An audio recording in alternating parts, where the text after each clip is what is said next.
OP, reflexiones al hilo sobre comunicación y opinión pública, con Damián de Glaube y Carlos Lazzarini.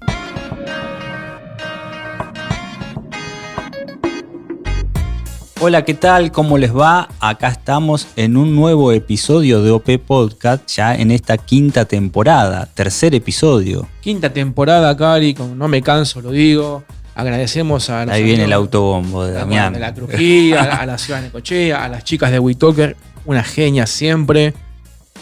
Así que muy contentos, Cali, y hoy con un tema donde culminamos este hilo de análisis político que quizás nos abstraemos un poco de la comunicación, pero hablamos de este mundo, hablamos un poquito en el capítulo anterior del mundo de los 90, ahora este mundo actual, que es el que nos lleva a comprender las estrategias de comunicación y opinión pública entre Estados Unidos y China. Pero cambiaron los clivajes, ¿no? Cambian los clivajes y cambia la comunicación, y más allá de eso, se está dirimiendo a veces una batalla ya no en Hollywood, claro, sino en TikTok, las prohibiciones de TikTok, las prohibiciones de la conexión hacia las redes sociales para que no se genere algún tipo de movimiento. La guerra por las comunicaciones. La comunicación digital, la tecnología de la comunicación. O sea, fíjate en el hardware de la comunicación política, cómo se está dando la batalla. Es interesante que tengamos también esta visión, ¿no?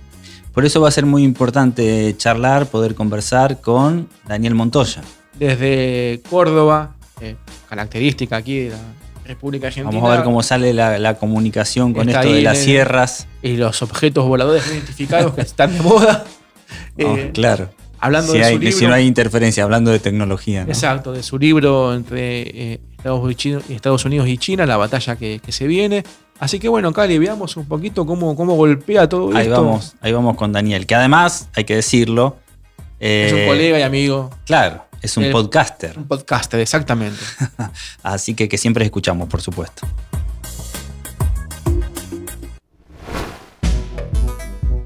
Bueno, Daniel, ya nos ponemos un poquito en la conversación.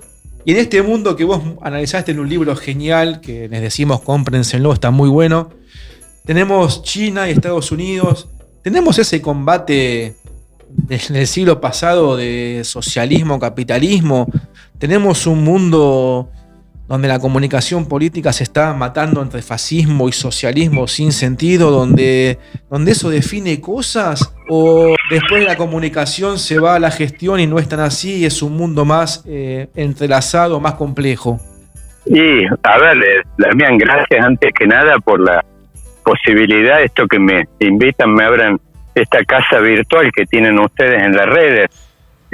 A ver, estamos hablando de un mundo, yo les diría, radicalmente diferente al que vivimos por ahí hace unos 30 años atrás, por ahí pensando en los 90, que, bueno, fue un mundo, digamos, que estuvo caracterizado, yo sí te diría por ahí, quizás el hito fundamental de aquel tiempo fue la caída del muro en el 89, y después más o menos una década y media de un mundo con una hegemonía visible en todos los planos de Estados Unidos. Era un mundo, el momento unipolar que le llamaron algunos expertos, con Estados Unidos liderando, inclusive hasta en aquel momento se especulaba hablaban de un fin de la historia, algunos expertos como Fukuyama, digamos, donde decía, llegaste a un nivel de desarrollo del sistema de la democracia liberal que no tiene rivales a la vista. Los dos grandes rivales alternativos, tanto el comunismo o socialismo como el fascismo, habían quedado uno bajo los escombros, quizás con algún elemento en común, los dos bajo los escombros de Berlín, digamos. Planos, Estados Unidos sigue teniendo un liderazgo visible en el terreno militar, en el terreno también de la innovación.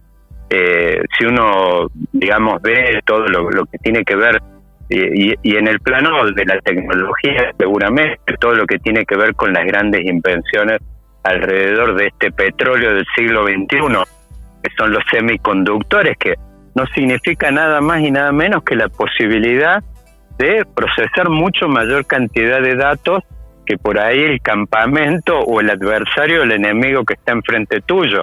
Y eso, uno por ahí lo piensa que esto está vinculado por ahí a cosas que tienen que ver nada más con el procesamiento de datos, que no está vinculado a las cosas físicas, no.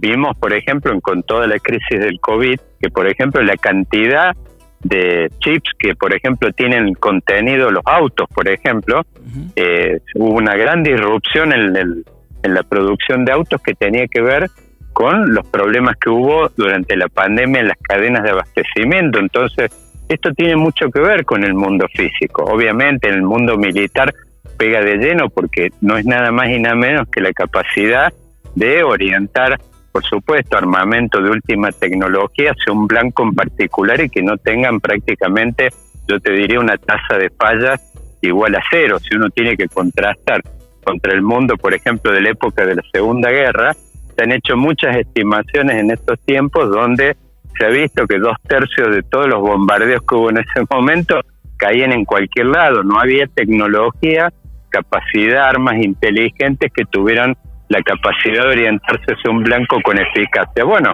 ahí estamos prácticamente muy cerca del mundo en el que están vinculados y con el que tienen ustedes este espacio mediático. Sabemos de que, bueno, estamos en un mundo donde prácticamente en este momento hay una rivalidad visible entre Estados Unidos y China y que tiene que ver con que si uno ve lo que ha sido el mundo de las 2 o 3 últimas décadas, todo lo que ha tenido que ver el proceso de innovación, que uno lo podría medir por la inscripción o las invenciones, todo lo que tiene que ver con la inscripción de patentes tecnológicas, uno ve de aquel mundo de los 90, donde prácticamente en todas las áreas eran banderitas americanas.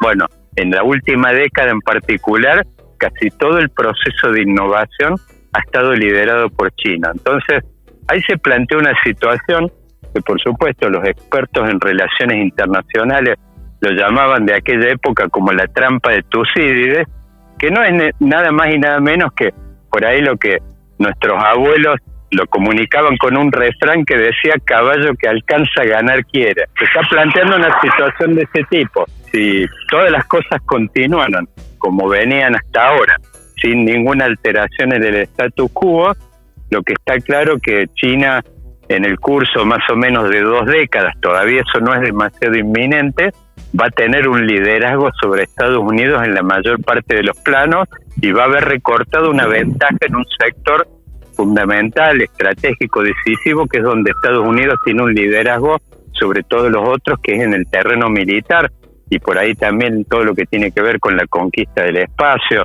el dominio de las tecnologías que tiene que ver, bueno, con todo el tema revolución científica, biotecnología. O sea, si uno ve toda la última década, casi todas las patentes en estos sectores han estado lideradas por China, alrededor, por ejemplo, de una marca en particular en el terreno de las comunicaciones, como es el caso de Huawei. Justamente, si hubo un momento que caracterizó aquella competencia por la innovación entre la vieja Unión Soviética y Estados Unidos, le llamaban momento Sputnik. Bueno, después en estos tiempos se habla de un momento Huawei, que tiene que ver con el liderazgo chino, sobre todo en el control de esta capacidad de transmitir datos en forma, yo les diría, de 10, 20 hasta 100 veces más rápida de lo que es el 4G. 5G se está hablando hasta de 6G, digamos, que son tecnologías que tienen capacidad de transmitir videos, datos en tiempo real, y bueno, eso por supuesto tiene un impacto decisivo en el terreno militar, en el terreno de las innovaciones científicas, tecnológicas. Y bueno, China hoy tiene unos trancos adelante, entonces estamos en este mundo donde el status quo estaba llevando a una situación donde Estados Unidos se iba a encontrar con que en 2 décadas iba a tener, digamos, un liderazgo chino prácticamente indiscutible en todas las áreas. Entonces estamos en un momento donde Estados Unidos se ha dado cuenta que tiene que empezar a tirar tachuelas en la pista, como le llaman vulgarmente. Tiene que empezar a desafiar, a trabar, y esto ha tenido mucho que ver, por ejemplo, con sanciones. Por ejemplo, a Huawei le han impuesto sanciones para que no venda sus tecnologías en los países de Europa, donde ya había ganado muchas licitaciones por las redes de transmisión de datos. Bueno, ni hablar, restricciones alrededor, por ejemplo, del tema de los semiconductores. Hoy está presionando Estados Unidos a socios como Japón y Holanda, por ejemplo, a los Países Bajos, esto como le llaman hoy, para de que no le vendan dos tecnologías que ellos dominan muy importantes, que tienen que ver una, en el caso de los Países Bajos, hay una firma que domina toda una nueva generación en la producción de chips que se llama litografía, es una técnica nueva que Países Bajos tiene un liderazgo ahí. Bueno, Estados Unidos hoy está presionando abiertamente a sus aliados para que no comercien, para que no transfieran tecnología china. Así que bueno, estamos en un mundo que es un mundo que de alguna forma uno no puede hablar de una guerra fría a la vieja usanza con dos sistemas incomunicados como la Unión Soviética y Estados Unidos en aquel momento, que no tenían comercio entre ellos, donde no había prácticamente intercambio de datos. Hoy son dos países, Estados Unidos y China, que comercian alrededor de 600.000 millones de dólares al año en intercambios de mercancías. Así que no se puede hablar de un mundo de la Guerra Fría, pero sí de un mundo que está adquiriendo de alguna forma los ribetes y la característica y la lógica de los sistemas de la Guerra Fría, en el sentido de activar todo este terreno, esta lógica de amigo-enemigo, de países amigos. Hoy, por ejemplo, no podemos hablar de un mundo donde uno invierte abiertamente, donde más le conviene por el lado de los costos. Las empresas tienen que mirar a los costos, pero también tienen que mirar a ver quiénes son países amigos o enemigos, porque pueden tener problemas quizás una empresa que radica una inversión para poderle vender sus productos o sus tecnologías a alguno de los dos campamentos en pugna. Entonces, estamos hablando de un mundo, digamos, si bien la tecnología ha hecho prácticamente, y toda la tecnología alrededor de también de los temas financieros, ha hecho de que no podamos hablar de un mundo tabicado como el de aquella época. De alguna forma estamos volviendo a una época donde la economía, los empresarios pasan a un segundo plano, y es como la época del reinado de la geopolítica y de la lógica del amigo-enemigo, de las viejas líneas rojas, y todo ese mundo donde se empieza, es como un mundo plagado de riesgos, de caos, digamos, un mundo entrópico, como le llaman algunos expertos, y donde de alguna manera hay algunos colegas que hablan de globalización de riesgos. De alguna forma, hoy las compañías, cualquier movimiento que hacen, tienen que mirar no solamente sus ventajas, financieras de costos, sino que tienen que estar mirando con quién hacen negocios, digamos. Eso es clave en este mundo actual. ¿Cómo lo ves en términos de propaganda, no? La batalla de Hollywood versus lo que es el similar en China, ya que eso fue, digamos, en el siglo pasado quizás el arma de destrucción masiva, entre comillas, más letal que tuvo Estados Unidos. ¿Cómo ves esa pelea en el mundo hoy, ya que viste que el debate es todo es socialismo, todo es fascismo, todo es imperialismo? ¿Cómo ves esa línea hoy? Bueno, ahí, Damián, tenemos que pensar, y si hay un nombre, yo creo que tenemos que pensar un poco, por ejemplo, en TikTok, y todo lo que tienen que ver, si uno se pone a ver, escanear todo el dominio de muchas de las plataformas, no solamente que tienen que ver con la diversión, con la transmisión de cultura, sino que hay, por ejemplo, el gaming hoy. Si uno se pone a ver, detrás de casi todas las alianzas, las tecnologías y todas las plataformas de gaming que andan dando vuelta, están los chinos detrás de eso.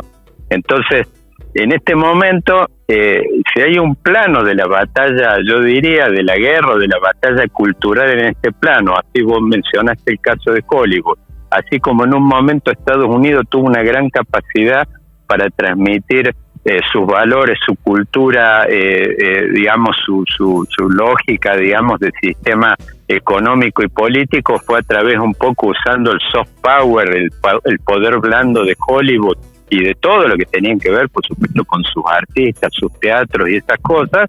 Bueno, en este plano hoy, si uno está pensando un poco en la tecnología, China, de la mano, por supuesto, de todas estas fierros que hemos hablado, como el caso del 5G, todas estas plataformas que tienen que ver con procesar datos a gran velocidad, bueno, vienen de la mano también de aplicaciones que tienen determinadas lógicas culturales. Si uno piensa en TikTok, por supuesto, yo es una plataforma en particular con la que no me siento muy cómodo, me parece que está apuntada, no sé si llamarle por ahí en una de esas una generación más de adolescentes, y de, por supuesto, de consumidores de información por ahí más que tenga un formato divertido y a la vez de consumo efímero, rápido, inmediato. Bueno, la penetración que están teniendo estas compañías chinas, sobre todo en los segmentos sub-30 de culturas occidentales como Estados Unidos, es tremenda, avasalladora y es más preocupante al punto, por supuesto, que vimos cuando Trump estuvo de presidente. Una de las movidas que hizo prácticamente tenían que ver con el tema casi de prohibirlo o por lo menos de que estas plataformas como TikTok estuvieran presentes y operando en Estados Unidos a través de un socio local como Microsoft. Este es un plano, quizás al que por ahí vos levantaste, es muy, muy importante actualmente, es un poco donde se está desarrollando quizás la batalla por los relatos, por los valores predominantes, que es el tema de alguna forma hay muchos expertos que están hablando en Estados Unidos de TikTok que lo están rotulando o caratulando como un elemento de guerra cultural muy, muy potente por parte de China, digamos, en el cual China actúa con un doble estándar en este terreno, porque por un lado promueve, exporta este tipo de cultura, pero por el otro lado tabica el consumo local. Por ejemplo, en el caso de gaming tienen horas limitadas, las plataformas todas de consulta como Google, como plataformas de este tipo, están todas tabicadas en China. O sea, los chinos son conscientes de que estos son herramientas de guerra o de batalla cultural muy peligrosas, las están exportando irrestrictamente al mundo, pero por otro lado las controlan a nivel local. Uno está viendo claramente de que me parece que este es un elemento y uno perfectamente puede encuadrar y hablar de TikTok como un arma de guerra, en el sentido, digamos, por supuesto, quizás de guerra, de batalla más bien ligada a la cultura y a la transmisión de valores. Buenísimo, Daniel, te agradecemos mucho el tiempo y que hayas compartido con nosotros los conocimientos de este tema tan complejo. Y bueno, decinos dónde buscan el libro, dónde lo consiguen. Aprovecha ahora para pasar el chivo, que tenemos justo acá el cierre del episodio dedicado a eso. Sí. ¿Dónde encuentran el libro? Que, insisto, léanlo, está muy bueno. Sí, tiene mucho material, tiene que ver con, por supuesto, en el libro Estados Unidos versus China, Argentina en la Guerra Fría Tecnológica. Yo creo que ahí hay un tema, hay más que todo una ventana de entrada, que yo creo que el valor que tiene ese libro es disparar inquietudes, como decirte, lo terminas quizás en 2 tardes y te vas a investigar. Eso por un lado. Y después, por supuesto, todos los intercambios que he mantenido en las plataformas que tengo, tanto Vaquero, un podcast de política, como a la hora del federalismo, donde permanentemente estamos linkeando, conectando con por supuesto, intelectuales de primera línea, pensadores, economistas, politólogos, dirigentes, estar intercambiando sobre estos temas que de alguna forma están todos conectados. Así que sí, realmente los invito a mirar todo este material. Hay mucho, creo que, bueno, yo creo que ustedes de alguna forma están muy afines en este plano, digamos, en este terreno, que es estar promoviendo discusión y debates activos sobre temas que están al margen. Sabemos que los medios tradicionales han sido de alguna manera deglutidos por la grieta y todos estos contenidos que uno no ve estos debates por ahí en los medios tradicionales y hacen falta. Buenísimo, Daniel, te agradecemos mucho. Bueno, y ya más adelante de nuevo estaremos ahí debatiendo estas cuestiones. Ha sido un gusto, che, muchísimas gracias. Fuerte abrazo.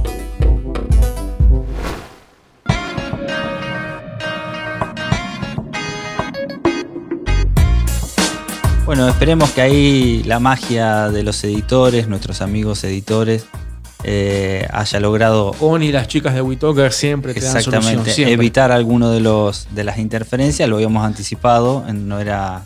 Digamos, estaba en un lugar medio Estamos entre los globos complicado. Espías chinos y los ovnis de Alaska. Pero bien valía escucharlo, Daniel, que siempre tiene estas reflexiones interesantes, ¿no? Y que pensemos bien esto, Cali, ¿no? El tema de los instrumentos, cómo TikTok se vuelve algo de influencia y Estados Unidos lo ve, cómo se da esta batalla ya no del lenguaje, la comunicación, si querés, concreta, sino de los insumos. Exactamente. Y viste los dotes de podcaster de Daniel. Prácticamente no hace falta preguntarle nada. El podcast es el futuro y es el presente. Y en ese sentido, Cali, ¿dónde nos siguen? Tiene estas cosas del audio que se larga Daniel y no para. Sí. ¿Y dónde nos siguen, Cali? En todas las plataformas que les sean más cómodo, útil, estamos- simple, sencillo escuchar un Te audio. hago un Estamos ping-pong. en WeTalker, WeTalker, Spotify estamos, Spotify, iTunes estamos, TN Podcast, FM Berlín, Classic y Viral. en todos lados. Estamos en Sí. todos lados. En Fíjense redes abajo, sociales, OP-podcast, Twitter, fíjense en abajo de su Instagram. mesa que quizás estamos ahí, ojo. Epá. Sobre todo esperamos los comentarios y que sigan alimentando esta hermosa comunidad de la cual nosotros nos alimentamos también para hacer cada episodio de OP. Escuchaste OP con Damián de Glaube y Carlos Lazzarini. WeTalker. Sumamos las partes.